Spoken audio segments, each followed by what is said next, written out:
साध संगत जी, प्यार से कहना धन निरंकार जी। साध संगत जी, एक बार कबीर जी और लोई जी किसी गांव में गए हुए थे, तो रास्ते में नदी पड़ती थी, उसको पार करना होता था। शाम को वो लेट हो गए और वो आखिरी ही नाव थी। जब उस नदी के किनारे आए तो उसको पार करके जाना था। तो उस नाव में एक राजा और एक रानी बहुत अच्छे कपड़े डाले हुए और उस नाव में बैठे थे। और नाव वाले ने देखा जब कि ये दोनों व्यक्ति आए हैं तो इनको भी बिठा लूं। तो राजा उनको कहता है, महाराज मैं इनको भी बिठा लूं। तो जो नाव में बैठे हुए थे वो व्यक्ति कहते हैं, इनके मैले कुचैले कपड़े हैं, इनको मत बिठाओ, आप इनका जो किराया लेना है वो हम दे देंगे और आप नाव को चलाओ। कबीर जी और लोई जी ने नाव वाले को बहुत कहा, हमें भी पार उतार दो, इसके बाद और कोई नाव नहीं है। लेकिन नाव वाला भी मजबूर हो गया उनके कहने पर, तो उसने नाव चला दी। अब कबीर जी और लोई जी बैठे हैं, इसके बाद और कोई नाव नहीं थी क्योंकि दिन छिप रहा था।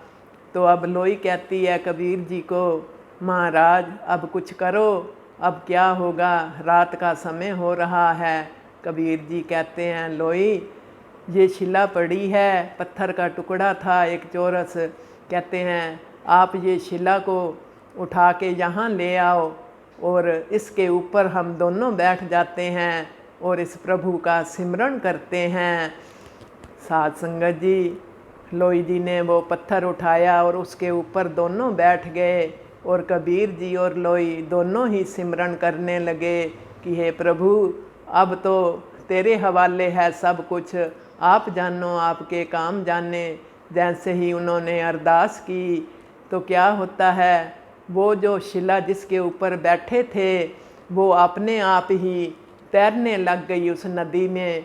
कबीर और लोई ऊपर बैठे हुए हैं, नदी पार कर रहे हैं। नाव वाले ने जब ये दृश्य देखा, बीच में जो राजा और रानी बैठे हुए थे, तो कहने लगे भाई ये क्या करिश्मा है, जिस व्यक्ति को हमने नाव में नहीं बैठने दिया, ये एक पत्थर के टुकड़े पर बैठ करके दोनों ही आ रहे हैं और वो पत्थर तैर रहा है। नदी में तो कभी पत्थर तैरता ही नहीं है, डूब जाता है। ये तो कोई ऐसे लगता है कि कोई करनी वाले महात्मा हैं, हमसे भूल हो गई है जो हमने इनको बैठने नहीं दिया।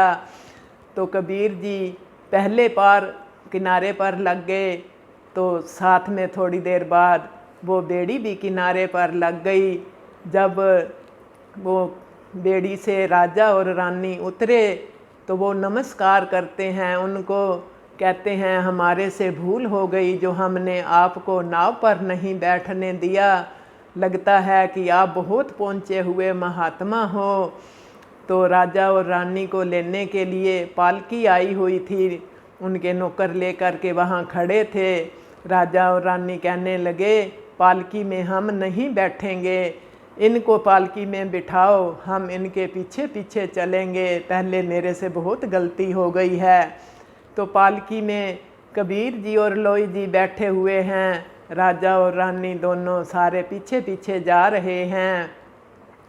कबीर जी बैठे हुए लोई को कहते हैं, लोई देखा इस प्रभु का कमाल, इस सिमरन का कमाल, जैसे ही याद किया तो हमारे साथ ये अंग संग होके इसने हमें पार करा दिया।